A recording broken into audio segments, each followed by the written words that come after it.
Hi guys, this is Umair back with another video. In this video, I'll talk about observables in HTTP requests. If you're using Angular version 2, 4, 5 or any later version, this method should work. In HTTP calls, we create different models, and using those models, we ensure that the particular type of properties for that particular object is going to be returned from that request. So I have set up an empty project. I am expecting that you already know how to create Angular project, how to create components, how to create services. This tutorial is basically to let you and explain you guys how to use observables and what are the different variations of models that we can create for observables in HTTP calls. So first of all, I want to show you the db.json. Let me open up the browser first. I am not going to be using any global API for this explanation. Instead, I'm using a local JSON server that behave like a real server. Okay, you can go to the JSON server and you can install it using npm install -g JSON server. Once it gets installed, you need to run this command. You need to navigate to a particular directory where this db.json file exists, and you can create any kind of object in that particular file. This is an example of db, and when you will hit this db.json file using JSON server, it will serve as a real API, and you can make a HTTP request to posts, comments, profile, or any object that you have created. Now let's come back to our db.json file. I'll be giving you this file. I have created this file for API calls and for showing you how to create observables with different variations. The first one is the languages. It has just properties. Let's say that the API is going to return this type of data. It has no properties. It has straight away the values in the form of array. How to create observable for that? Okay, and the next one is the student. It has the property and the value. Okay, and I'll be showing you the observable for this one. And next one is a bit more complex. Orderbook. Orderbook is a kind of object that has a buyer orders. That is an array that can have any number of objects. This is one object, this is two objects, it can have three objects, it can have four objects. I have created just two objects, but I just want to show you how to create a model for observable HTTP calls, and the same for the sell order. So this is a bit complex object. Order book, I'll be making a model for that. And after that, I have this rates. I have this array. Okay, and array has objects.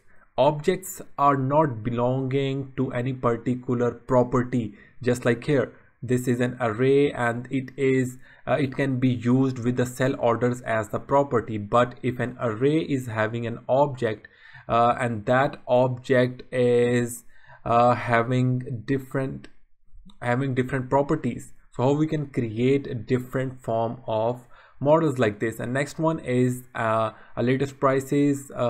It is an object, and we have further child objects, and we have further objects as well, and we can have any number of objects in a particular API response.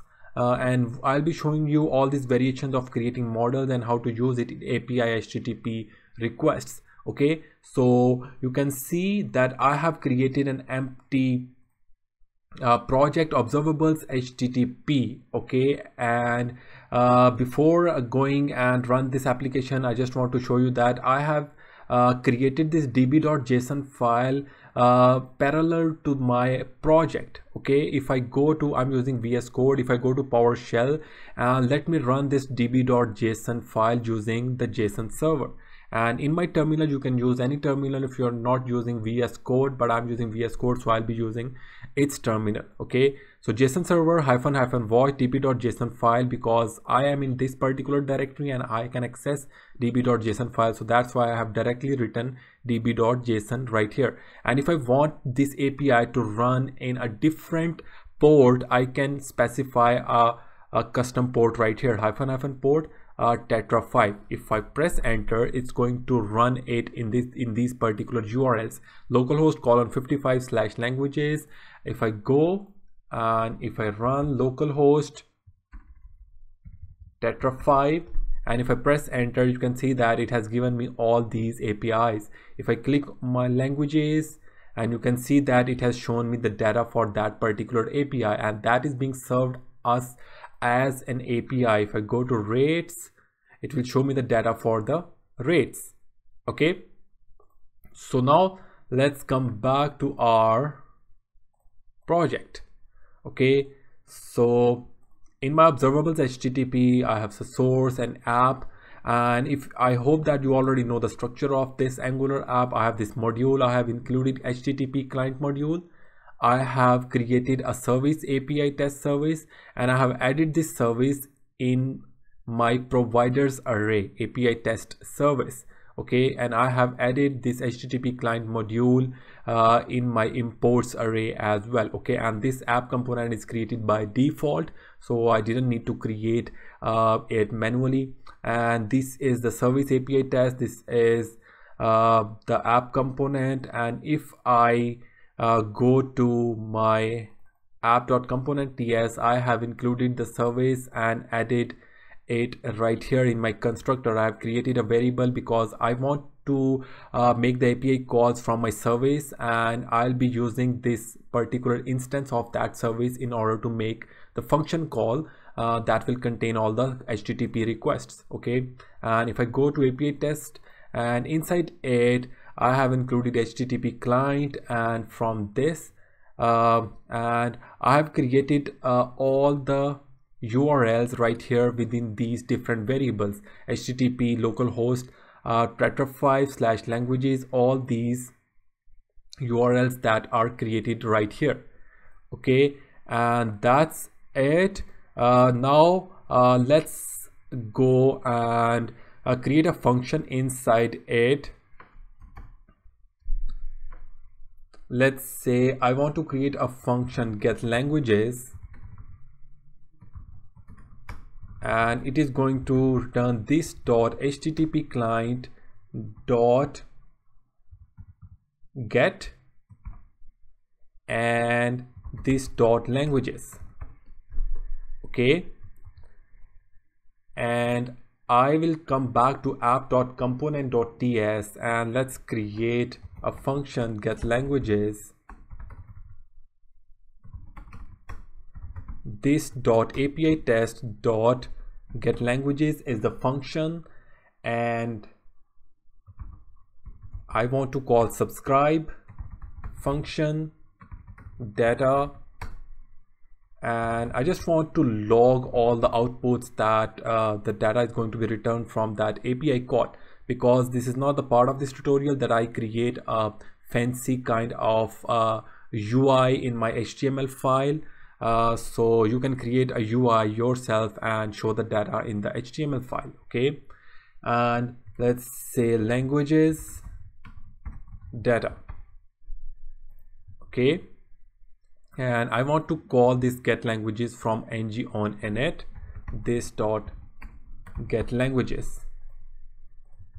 All right, and whenever this component loads, this function is going to be automatically called, and this function is going to be called from inside this function, and that is going to call the service function that is get languages, and that is going to hit the HTTP request using this URL that I have created right here. Okay, and that data is going to be shown in my log like this. Okay, so let's save it. I'm going to navigate to my PowerShell, another terminal, and I'm going to run my app. I have different options in VS Code that I can create as much terminal as I want in order to run different commands using this plus icon. So I need to wait for it until it execute all the files. I'll be giving you the link of this whole code in my GitHub repo, and I'll be giving you the db.json file as well. So it has run. Now let's go localhost 4200, and if I go to inspect console, you will see that languages array 0, 1, 2. Okay, data has been fetched, but I haven't used observables yet. So how I can use observables? Right now you can see actually the observables are basically used for the data that has different properties, but in languages we don't have properties, we just have values. But for the values I can also create observable to verify that a particular data is being returned. Okay, so for using observable I need to first import the observable from our XJS library. Observable from rxjs / observable. Okay, so make sure you import it. Now I need to add a particular type of data that is expected to be returned from this actually not here, I'm sorry, I'm using the component. I need to import it in my service actually. Okay, and right here get languages, I need to use colon observable, and if I don't know what kind of data is going to be returned, whether it's integer, whether it's strings, I can just write any inside it. Okay, so let's save it. It's going to reload the application itself, and if I go to browser, you can see that it has returned the same data. So observable actually verifies, and it is more performance wise, it is much better than the calling the APIs in the old-fashioned way. It is really recommended for the good performance of your application and to ensure that a particular type of data is being returned. I will show you what do I mean by particular type of data. Until then, just wait until I write the model for this student and rest of these objects. Okay, so I have fetched the data for the languages. Now in my service I'm going to create another function like get student. Okay, and copy this one. I'm going to remove this for now. Okay, and before that I need to create the model for this particular student. Okay, and for creating the model in my app, let's create a folder models. Okay, and inside my model I can create a different files, and for the student let's create a file and name it student.ts. okay, and inside it I need to create an interface, and I need to export it as well. So interface student, and inside this interface I need to write all the properties that are expected to be returned from that API call. So these are the properties. I'm going to copy this one and paste it, and instead of writing directly values right here, I need to write the type of value that is expected to be returned. So this is integer, so I will write number semicolon, and this has to be string. Copy and paste and paste. Okay, age has to be a number, but I have written it in a string format, so let's go with it. You can change it to integer and change this string to number. Okay, so I've created the model right here. So in order to use it in our service, we can use the observables right here, and I will write colon observable, and inside it I need to write the name of that particular interface, that is a student. But for using the student in this particular service, I need to first go to my service and I need to import it right here. So from, let's say, models student. Okay, and I will write the name of this student inside it. Okay, now I can use this particular model in my observable, this student, and now I need to use it right here as well. So student. Okay, so this is how I can use the observable for any particular type of models. Right now this is pretty simple model that I have created. It has no arrays, no nested objects or nested arrays. So now let's go to my component, and I'm going to create a new function that is going to call student.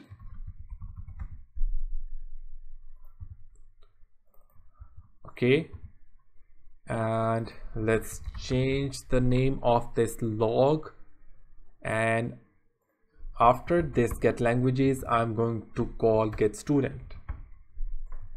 Okay, make sure you save all these files. Okay, let's go to our browser, and you can see that particular type of student is being fetched from that API. Okay, and the reason I created the model because it is ensuring that these particular type of object are going to be returned. Okay, I have defined that age needs to be a string, so model is going to ensure that the age is string and it is not an integer or any other type of value. Okay, so this is really understandable later on, that if we don't know without running our application and we want to know that what type of data is going to be returned from that particular API, and my colleague is need to know, then he can just go to the models and he can just get the idea that all right, so this is the data that is going to be returned from that particular student. You don't need to wait for run the app and navigate to different pages and all these stuff. Okay, so that is also really helpful for management of our project. So let's create a model for our order book. Okay, for creating the model for our order book, I just need to go to the model, right click and create orderbook.ts file, and I'm going to copy all this code in my order book. Let's remove the extra files. Okay, and if I go to my data db.json, I know that first one is the buyer's order. That is an array of any number of objects. Okay, because both of these objects contain the same kind of properties, so I can't create as much as the same properties again and again in different objects, because I don't know how many objects is going to be inside this array. Okay, so in my order book, let's remove it and let's first write by orders right here. Okay, and after that I know that by orders contains an array of objects, so I can use array as the data type, and I can write like this, greater than and less than sign, and inside it I can use the curly braces, and within the curly braces I need to write these properties. Let's remove the double quotes, and after that this is a string, so I will write string. Make sure you write the comma right here, because this is not a particular type of directly inside a value inside the student directly, so I will use the number here, and volume is I will use the number here as well. So this is where buyer's order ends, so I will write semicolon here, and after that we have a string that is the created timestamp UTC. Okay, so this is a string, so let's write it is. So let's copy this one and paste it, and we know that we have the sell order and the internal properties are same, order type, price and volume, but it has different values. Okay, so I've changed the name of it, and you can see that it is now being constructed. Okay, and we can simply see this model, and in order to ensure and in order to get understanding that what kind of data is going to be returned from that particular API. So now let's use this interface. Okay, let me change it to the order book. Okay, so let's go to our surveys, and I'm going to copy this one, and I'm going to change the name of this to order book, and make sure you write the same spelling, copy from here and paste it right here. Okay, and let's copy it and paste it. So get order book and observable, let's copy it, order book, let's paste it and paste it as well, and order book, copy the link of that order book and paste it right here. Okay, so now we are done with the get order book function in our surveys. Let's go to app.component.ts, and I'm going to copy this function and get order book, and let's copy this one, and I hope that this is the same name of function, and let's say order book, and it should return us the data that is being stored in our db.json file. All right, it is not showing. I need to actually call it from here. Okay, so let's copy this function name and paste it. Let's save it. Let's go to our browser and see if it is returning the same data, and you can see that it has returned me the bias order. It has two objects. Okay, and it is returning me these two objects, and after that we have sell orders. It has again these two objects. Okay, so this is how we are verifying that this particular type of data is going to be returned. Now let's go to our project and see what else we have. We have the rates array that has different objects. Okay, so for these rates we can use different kind of technique in order to create a model. Okay, I'm going to copy this whole code and I'm going to create the model for that, and I will name it rates.ts. Okay, let's paste it and just close order book, and we know that we have this particular currency code A, currency code B, and the rate. Okay, and it can have multiple number of objects that is going to be directly contained in our rates array. Okay, so first of all, what I'm gonna do is I'm not gonna be exporting the interface directly here. Instead, I'm going to be creating an object. Let's remove it. Okay, and we have currency code A. Let's paste it. Let's paste currency code B. Let's paste rate. These two are strings and the third one is the number, so let's change it to string. Okay, so I've created an object. Okay, now while exporting this particular object, I need to ensure that this object, this interface, is being repeated multiple times. Okay, so I will use export interface and rates. Let's name it rates object. Okay, and I'm going to name it interface rates, and that is going to extend an array of rates object.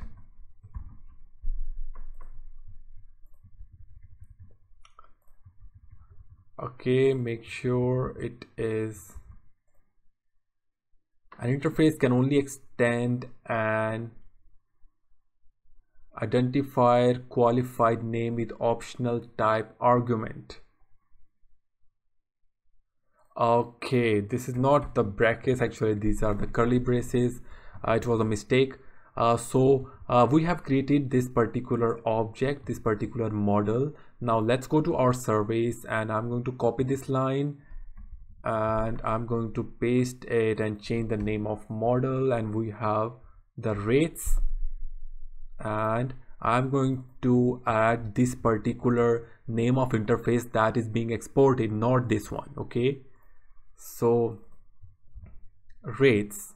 Okay, so after that,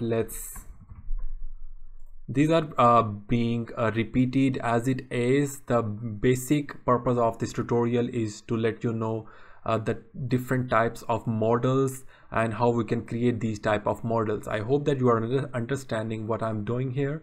So get rates and rates here as well, and I'm going to add the URL rates here. Okay, so that has been done. Now let's go to our component, and again the same steps. Let's copy it and get rates, paste it right here, paste right here as well. So let's write rates, and I'm going to call this get rates from ng on init.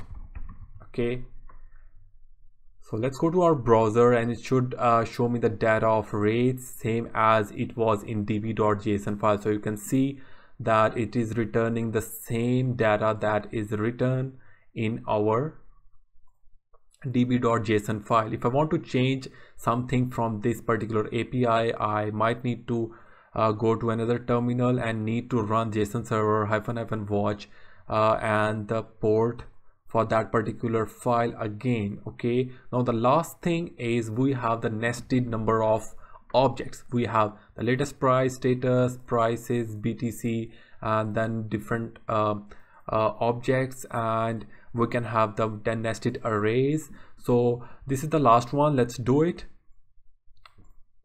So let's go to the API test.service. Now before that, I want to create the model. So that is latest prices.ts. Okay, so let's copy this one, and I'm going to paste it right here.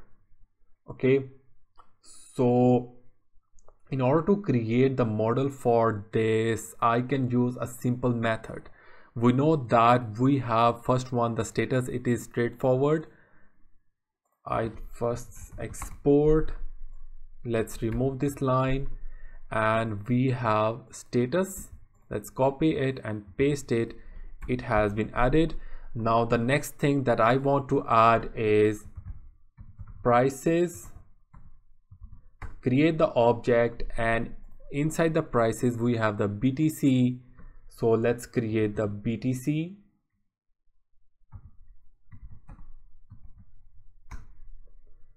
Okay, and inside it we have bid, ask, and last. So I will write bid, that is a string, and ask, that is a string, and I think the last one is the last.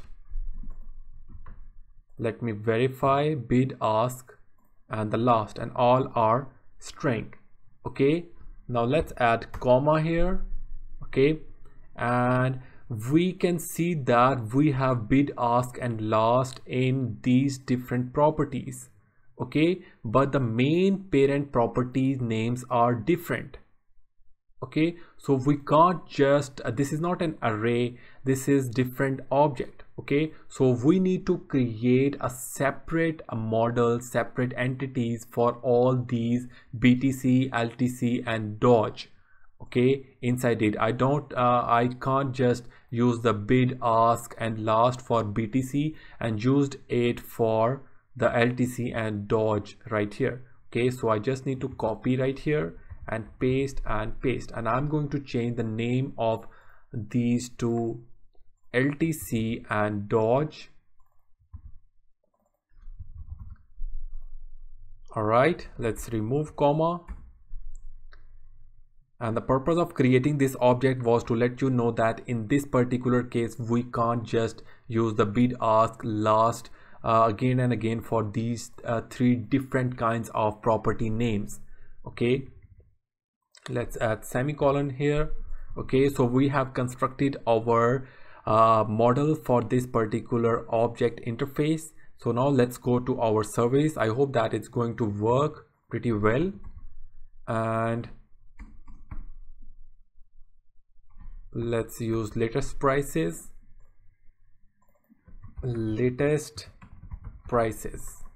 Copy this one and paste it right here. And I'm going to paste right here, get latest prices, and let's copy this one and paste it right here and copy this model. Okay, so we are done with the service. Let's go to our component. I'm going to copy this previous function call, and I'm going to copy the name of this function and paste it, and latest prices, and let's call this function get latest prices. Okay, so I think that it should work well. Let's save both of these files and also this model file. Let's go to our browser and it should print the data for latest prices. So it has printed the data. We have the status okay, and we have the prices. Inside the prices we have the further objects BTC. Inside the BTC we have ask bit last. Inside the Dodge, and we have the LTC. Okay, so in my knowledge, these are the kind of models that are mostly used if you kind of face a different kind of structure data that is going to be returned from the API. You should get the idea from these different examples that how you can create the models like this. Okay, and it might contain arrays inside it, and you need to know that how you can create the model for that particular thing.